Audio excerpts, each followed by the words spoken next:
Hello everyone, welcome to a brand new episode of the Sports Insight with your host Alandar Khan. And yes, as you know, we give you information about sports from all across the globe. You guys can surely reach out to us on our social media handle, which is at the rate of Indus News Sports. That basically works both for Twitter and Instagram. But anyways, we'll go to the headlines first.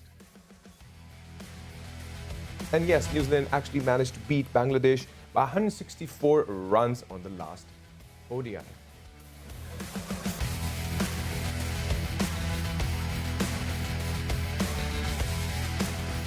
And yes, from the world of NBA, Houston Rockets trade Victor Oladipo to Miami Heat on Thursday.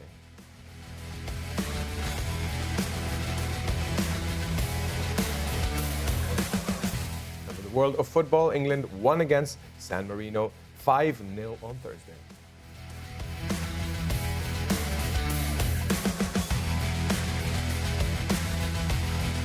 In the world of golf, Harding leads Savannah Classics as Caldwell loses ground on Thursday.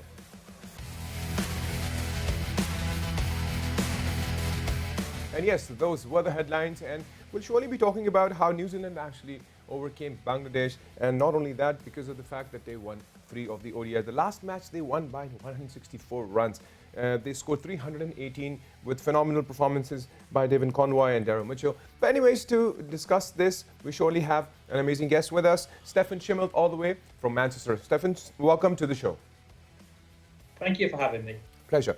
So, Stefan, I'll start with the first match that I would like your take on. New Zealand beating Bangladesh, obviously at their home ground, and Bangladesh not being able to prove their iron as they're supposed to. How do you see the last victory, which was from 164 runs? Well, New Zealand are a formidable side at home at the moment. Because of the coronavirus pandemic, they've only played at home over the past 12 months. And in that time, they've only lost 3 matches across all formats. One of those was a T20 match against Pakistan. We've seen in this latest win, it's just the depth that New Zealand have got. You mentioned the hundreds for Devin Conway and Daryl Mitchell. This 3-match one-day series against Bangladesh has been very one-sided. New Zealand haven't even had Kane Williamson in their side. He's been resting. And you've seen it was only one of the games that was vaguely close. And in this third one-day international, New Zealand racked up a huge score, hundreds for Conway, 100 for Mitchell, their maiden centuries, and then Bangladesh were bundled out without a great deal of fight. Bangladesh rather, they've been to New Zealand on many occasions. They've never won a game in any format. This was their 29th defeat. Right. And it's just symptomatic, really, of the struggles that Bangladesh have away from home in certain conditions. Right. So how is the coronavirus situation? We'll also take it to this side of the story, because when someone is traveling these days, or the teams are away from home, they have to go through that isolation, the biosecure bubble situation, which kind of lets down the teams as well. How do you see New Zealand, if New Zealand is touring somewhere else and they have the same situation that they have to go through, like the isolation? Would it affect their performance as a team? It's a very good question, because in England, in the upcoming summer, New Zealand are due to play 2 test matches against England, and then the World Test Championship final against India. We don't know yet what restrictions or what quarantine New Zealand are going to have to go through. But you're right to point that out, in that New Zealand's recent matches have all been at home. They won't have had to go through the same circumstances that touring sides have had to go through. In Australia and New Zealand in particular, the coronavirus restrictions are so strict. Teams are having to sit in hotel rooms for 2 weeks before they can get out and play. So how New Zealand do deal with those restrictions when they have to come to England will be interesting. Now, their players will be familiar with it to an extent.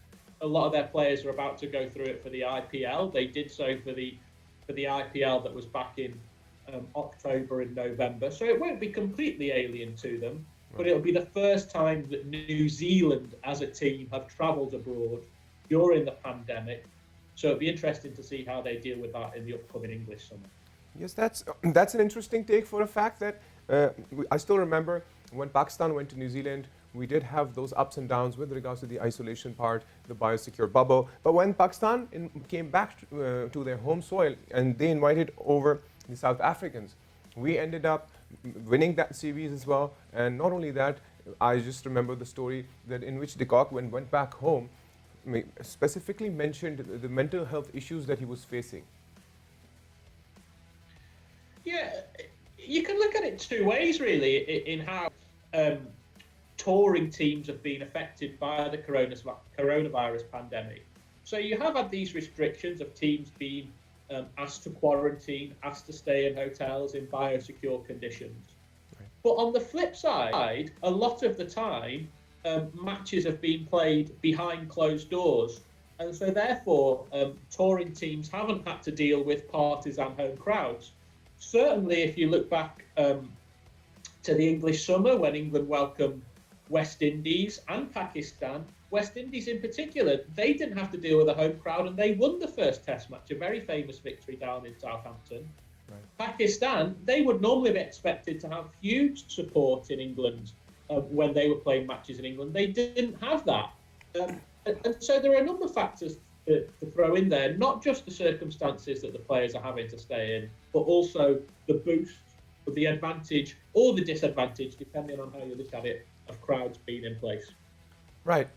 Talking about advantage and disadvantage, I'll quickly switch over to the series that is still underway. I'll talk about England versus India. When England went to India, obviously the first test that it started off with, obviously it kind of gave hope to the English side. But slowly and gradually, things started changing. Not only on the test side, but also we've seen that now on the T20 side, when obviously the English side did struggle, but they did manage to get hold of that. Now the ODI series is underway. And how do you see it developing on the English side and the Indian side? Well, you have to say at the moment it's not developing too well for England. So in that second one-day international, India already 1-0 for the series. They're 197 for 3, right, midway through the 39th over. They're well set for a big target, one that's going to put England under pressure. Right. England don't have their full-strength side. Owen Morgan, the captain, is injured. Joe Root and Chris Wokes arrested. Jofra Archer's injured. But India are without some key players as well. Shreyas Iyer, injured. Jasprit Bumrah is rested. He's been getting married. Mohammad Shami, not available. Neither's Ravindra Jadeja. And yet India, they seem to be finding players to step up in all conditions, in all circumstances. Players that are new to the international game but are still vastly experienced. And we saw that in the first one-day international when Krunal Pandya, a 29-year-old making his one-day international debut, arrived and smashed England to all parts. He's the fastest half-century by a debutant in one-day internationals. It led India to victory, that 1-0 lead in this series. As you mentioned, the T20 series that India took 3-2, that was very competitive. It could have gone either way. Right. But India got stronger as they went on. And in the Test series, England were just outmatched. You mentioned that England won the first Test. Right. That was on a very flat pitch. England won the toss. They took advantage by getting a big first innings score, and India under pressure from then on in that match. The rest of the series largely played on pitches that turned, really playing into India's hands. They're so much more experienced. They have greater skills, both their batsmen and their bowlers, when it comes to playing on those pitches that really aid the spinners. And England were outclassed. And at the start of that series, if you'd said that England would lose the Test series 3-1, I think you thought that was actually a pretty good result for England. Right.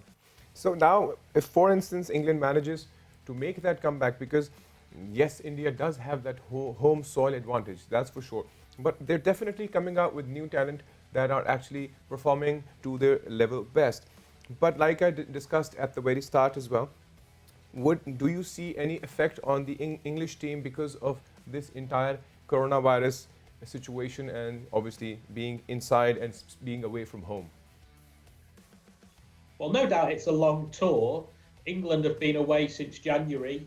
They played 2 Test matches in Sri Lanka before they arrived in India, and they won that series 2-0. And that was a very good result when you consider, again, they had to quarantine beforehand. They had very little match practice. That could have been a very difficult series for England, but they won that 2-0. Since then, they've been in India. We're now getting towards the end of March. That's 3 months away from home. Right. the mitigating part of all this is England have rested and rotated their players all the way through.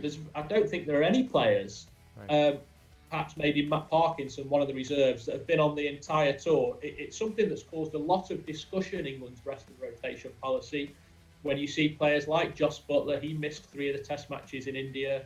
Ben Stokes and Jofra Archer missed the series in Sri Lanka. Mark Wood, Johnny Bairstow, Sam Curran, Chris Wokes. They've all been rested at various times during the Test series. Now the likes of Joe Root, he's not there for these one-day internationals. So because England have seen what was ahead of them, this 3 months away in difficult conditions on the field, difficult conditions off the field, they've tried to look after their players as best as they can. Right. Obviously, India plans to have their IPL as well. They're also planning on doing that. We went through our PSL, but we came up to a conclusion of, having people getting coronavirus, and we had to cancel the show. How do you see it would be easy for India to manage that after this series? Because there would definitely be a lot of teams out there, a lot of players from the international, different countries. How do you see them managing that biosecure bubble? Because I think it's going to be very, very challenging, specifically knowing about the third wave of coronavirus. Yeah, it will be difficult. If you look back at the previous IPL in October and November, it took place in the UAE across only 3 venues of Abu Dhabi, Dubai and Sharjah. The plans for the IPL this time are different. A number of host cities, I think it's 6 different host cities with the teams moving around and playing in different locations. It'll be interesting to see. You alluded to the problems with the Pakistan Super League, which was obviously very disappointing to see, very disappointing for all involved. And we hope that when the PSL does resume, that they can get the competition completed, because it's such a fantastic T20 tournament. As for the IPL, how will they get through that? 6 weeks, 8 different teams, players coming from all around the world. Right. I've seen reports that the restrictions are going to be very tight, that there's going to be designated coronavirus security officers for each team, and so we hope that they can get through without a hitch. Let's hope they manage to do that. And as you mentioned about the Pakistan Super League, we still have that hope now that we will be doing it, resuming it in June. But let's see, because we have decided to get hold of this team that would actually monitor this entire perspective of the coronavirus thing. We'll try to give them the real biosecure bubble. And the team, from what I've heard so far, is going to come in from the UK, because apparently the restrictions and all the coronavirus pandemic situations, control agencies, they'll probably come and join in to execute this entire series. Yeah, and as I said, it was very disappointing that the Pakistan Super League had to cut short. It's a fantastic competition. Right. It's great for Pakistan's players to be exposed to that level of T20 competition, when you consider that none of the Pakistan players take part in the Indian Premier League. So many players from England getting involved in the Pakistan Super League, and hopefully they will be able to again. The difficulty with the rescheduling in June is that so much cricket is going on around the world at that point. So it'd be interesting to see which players can come and take part in the Pakistan Super League in its rescheduled format. But hopefully, whoever is there, like you say, potentially greater attention to detail, greater restrictions, and more steps taken to ensure that that bubble isn't compromised. Right. Well, anyways, thank you so very much, Stefan, for being a part of our show and discussing the entire perspective about the world of cricket. Thank you very much.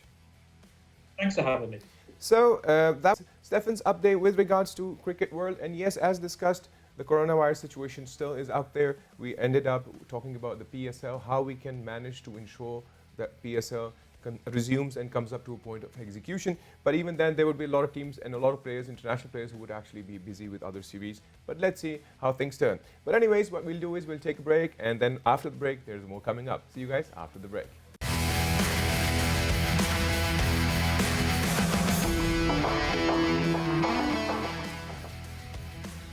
Welcome back, guys. And yes, before the break, we were talking about the world of cricket. But now we'll switch over to the world of NBA. And in the world of NBA, as discussed in the headlines, Houston Rockets traded Victor Oladipo to Miami Heat on Thursday. So the trading part actually happens with definite experience as they go further ahead. And not to forget that Oladipo actually played in the last 20 games for the Houston Rockets, and the last 4 games were the consecutive straight victory for Houston Rockets. He was averaging at 21.2 points per game to go with, and he had like 5.0 assists. Anyways, to discuss the details and all of the tradings that are really happening in the world of NBA, we have with us Abbas Abed. Abbas, thank you for joining us. Always a pleasure. Great. So, Bas, we'll start off with Victor Oladipo to begin with, because today we'll be focusing more on the NBA trade side. So, what's your take, and how does this really work? So tonight was a trade deadline in the NBA. So whatever trades needed to be happen, they were supposed to happen by 25th of March 2021. And after that, the trade deadline ends and the window closes. So no more trades can happen. Obviously, players can get buy out, and then the free agents can be signed up by teams, but no more trades for any teams here on out. So this is because the playoffs are on their way. We're leading to the playoffs, so no more changes. Not a lot of changes. The teams are set to go into the playoffs. One of the biggest trades of this trade deadline was, as you mentioned, Victor Oladipo back to the Miami Heat from the Houston Rockets. So in essence, he is not just shifting teams, he's shifting conferences. And as we always mention that in NBA, it's all about the conferences, whether in the East or the West, because the playoffs happen separately for both the conferences. Victor Oladipo is a really, really good player. We know how good he is and how passionate of a basketball player he is when he was running with the Indiana Pacers. And the amount of success he had, as you mentioned, with the Houston Rockets as well, even though he only played 20 games this season, right. But he was averaging, as you mentioned, 21 points, 5 rebounds, 5 assists. Right. So he goes to the Miami Heat. And in exchange for Victor Oladipo, the Houston Rockets get Avery Bradley, Kelly Olynyk, and a 2022 pick swap from Miami. Right. If we look back into how James Harden was also traded from the Houston Rockets to Brooklyn Nets, I think after that, I think this is also going to be a very interesting trade. This will definitely be an interesting trade. And the Houston Rockets are definitely building up momentum for the future picks and the future drafts. But not to mention, Miami Heat was the finalist from last year. They played against the Los Angeles Lakers in the NBA Finals. So they have a really good core with Jimmy Butler and the group. And the guys over there are just dogs. They are hungry for wins. They're hungry for the basketball. They're diving, they're hustling, and they're playing really good basketball. And, the Pat Riley system that has been in place for the last 20 years in the Miami Heat is really proving to be really, really successful. So Victor Oladipo will definitely flourish here. A player of his caliber, he can score in multiple different ways, but the amount of work he puts in day in and day out, he will definitely flourish in that system, and he will definitely make the Miami Heat a lot better. So I say this is a win for Miami Heat more than it is for the Houston Rockets. Interesting. Well, let's talk about the Cleveland Caviar. They also received Jarrett Allen and Torrent Prince. What's your take on that? Well, yes, the Cleveland Cavaliers have been under a lot of heat because the team has not been performing up to the mark since the time LeBron James left. Right. So they're still making some moves to get back into the system. It's a good thing. They have good young core in Colin Sexton and Garland, and to put players around them in order to get a little bit of success. I still believe they are still far away from playoff run, but if they can get close to it, so they can kind of have a taste of what it feels like. So maybe in a couple of years more, if they can add a really good franchise player to their team, they can get back into the contention. Right. What are the major trades in the future? Because obviously, as you mentioned, after the 25th, the trade season would surely come up to a halt. So what are the future trades that you can look into? Because I think today would be the deadline. Is there anything more happening in the world of NBA with that? So all the trades that were supposed to happen have happened right now. We were the biggest trade in this trading block would have been Kyle Lowry. The Toronto Raptors wanted to trade him out, but it turns out that they were just trying to test the trading block to see what they can get in return for Kyle Lowry. But in the end, they decided that they will not trade him. The NBA champion Kyle Lowry, when he won the NBA championship along with Kawhi Leonard 2 years back for Toronto, stays with the Toronto Raptors. Even though a lot of teams, such as the Lakers, showed interest in him. A very interesting one this time of the year, we see that any team which has LeBron James in it is very active around the trade deadline, because LeBron James really likes to make some last-minute changes to his team to put him in the right position to win. But this year it's been different. The Lakers have been really, really quiet. No major changes for the Lakers. But the Clippers, on the other side, have made major moves. They have added Rajon Rondo, who was the NBA champ last year with the Lakers. Right. He comes to the Clippers, so he definitely gives them some insight, a lot of ball handling, a lot of experience, championship mentality.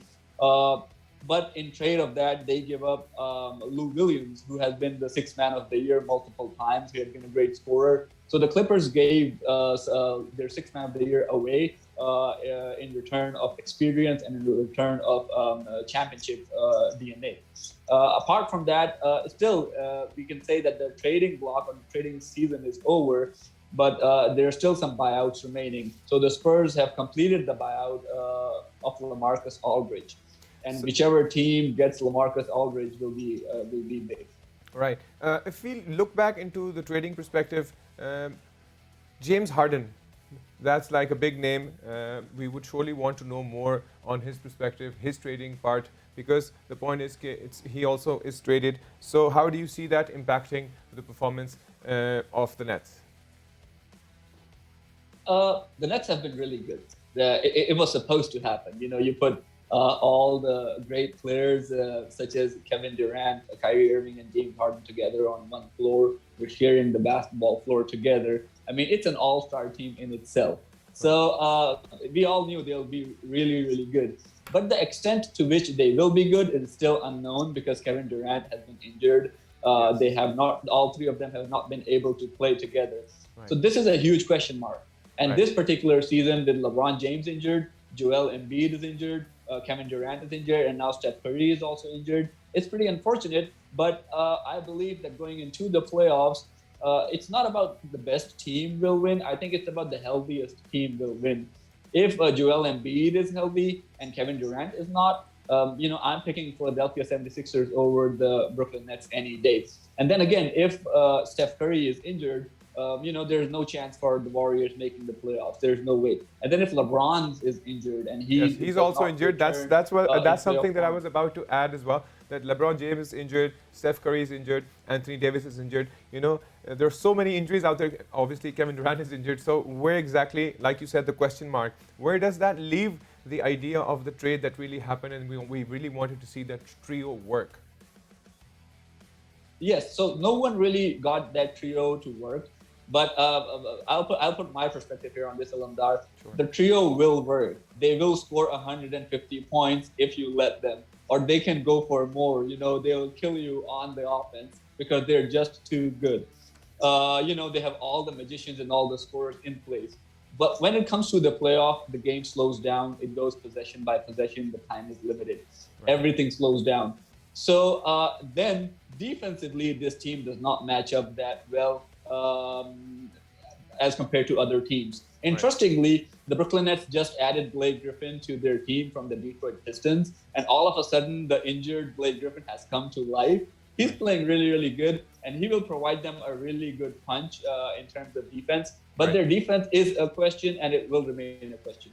Well, that's an interesting take. Thank you very much, Abbas, for giving us your time and giving us the input and update with regards to the NBA trade. So yes, that was about, we discussed about the trading with the world, in the world of NBA, which has been super interesting, and there's still a question mark with regards to the trio that we were discussing. But anyways, that was NBA. We'll switch over to the world of football. Yes, in the world of football, England actually managed to win against San Marino 5-0 on Thursday. Ollie Watkins actually debuted his goal that helped England to win the World Cup qualifier. I hope that the 2022 World Cup comes up to a good start. We're still hoping with regards to the qualifying matches, as Turkey qualified yesterday, and we talked about it. Now it is England. Let's hope things slowly and gradually goes up for them, and the World Cup actually happens and this COVID situation comes up to an end.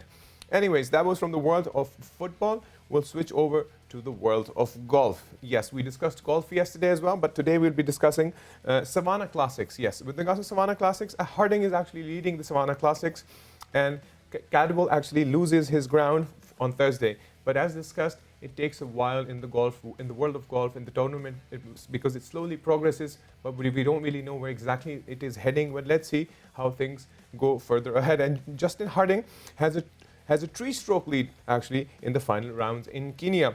And Harding has already won the magical Kenya Open at the Karen Country Club. But anyways, these were the updates with regards to the world of sports. If you guys want to reach out to us, you can on our social media handle, which is at the rate of Indus News Sports. Till then, take good care of yourself, have a good weekend, and bye-bye.